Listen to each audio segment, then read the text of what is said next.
Hello বন্ধুরা, তোমরা সবাই কেমন আছো? আশা করি তোমরা সবাই অনেক অনেক ভালো আছো। তো আজ হচ্ছে সরস্বতী পুজো।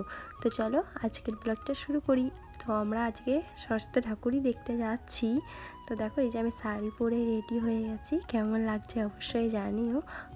আমি জানো তো হলুদ কালারের একটা শাড়ি পরবো বলে ঠিক করেছিলাম, বাট সে শাড়িটা আমি আর খুঁজে পেলাম না। তো তার জন্য আমি একটা দিদার শাড়ি পরে নিয়েছি। তো আমি, আমার দিদুন আর একটা দিদি গেছিলো আমাদের বাড়ি। তো আমরা তিনজন মিলে ঠাকুর দেখতে চলে গেলাম। বড় মশাইকে বললাম যেতে, বাট গেল না। ও আমার বাবার সাথে ঠাকুর দেখে চলে এসছে। তো আমরা গেলাম, দেখো রাস্তাটা কত ফাঁকা ফাঁকা। আমরা যেহেতু লেট করে দিয়েছি বেরোতে, তো রাস্তাটা একটু দেখো পুরো ফাঁকা হয়ে গেছে, সুনসান।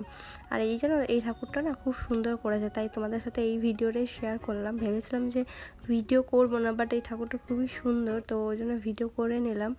আমি না তো কোনো ঠাকুরের ভিডিও করিনি, বাট এটাই করলাম শুধু।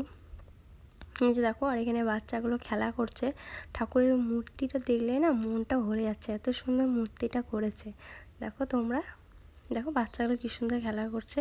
তো আজ যেহেতু সরস্বতী পুজো, তো বিয়ের আগে অনেক ঘুরতে যেতাম, এখন আর যাওয়া হলো না বরের সাথে ঘুরতে। তোমরা কে কে যাচ্ছ অবশ্যই কমেন্ট করে জানিও। কিন্তু আমি জানো তো আমার বরের সাথে যেহেতু আমার লাভ ম্যারেজ করে বিয়ে হয়েছে, তো আমিও বিয়ের আগে অনেক ঘুরতে যেতাম, ঠাকুর দেখতে যেতাম শাড়ি পরে। মানে সেই মুহূর্তটাই আলাদা, যে বরের সাথে ঠাকুর দেখতে যাব, শাড়ি পরবো, সেই মুহূর্তটাই আলাদা। বাট এখন আর হলো না, এখন দিদার সাথেই ঠাকুর দেখে চলে এলাম।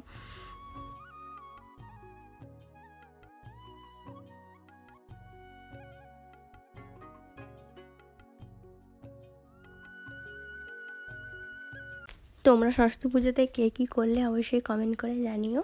আর এই দেখো আমরা তারপর দিনকেই বাড়ি চলে এসেছি।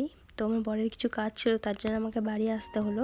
তো এই যে দেখো কী সুন্দর পুকুরটা, একটু রাস্তায় দাঁড়িয়েছিলাম, তো ওর জন্য পুকুরটার সামনে দাঁড়িয়েছিলাম, ওই জন্য পুকুরটা একটু দেখিয়ে দিলাম তোমাদের। আর আমাদের যেহেতু তোমাদেরকে আগে বলেছি যে আমাদের সামনে এয়ারপোর্ট, তো আমরা যখন বাড়ি আসছিলাম তখন দেখলাম যে একটা প্লেন উড়ে যাচ্ছে আর কি। তো তার জন্য তোমাদেরকে সেটাও দেখিয়ে দিলাম। তোমরা যদি কেউ আমাদের এয়ারপোর্টটা দেখতে চাও তো অবশ্যই কমেন্ট করবে, একদিন এয়ারপোর্টটা ঘুরে অবশ্যই তোমাদেরকে দেখাবো। আর আজকের ব্লগটা কেমনি হলো অবশ্যই কমেন্ট করে জানাবে। তো চলো তোমরা সবাই ভালো থেকো, সুস্থ থেকো, দেখা হবে নেক্সট ভিডিওতে। ততক্ষণের জন্য টাটা, বাই বাই। আমার ভিডিওগুলো ভালো লাগলে অবশ্যই আমার পাশে থেকো। টাটা।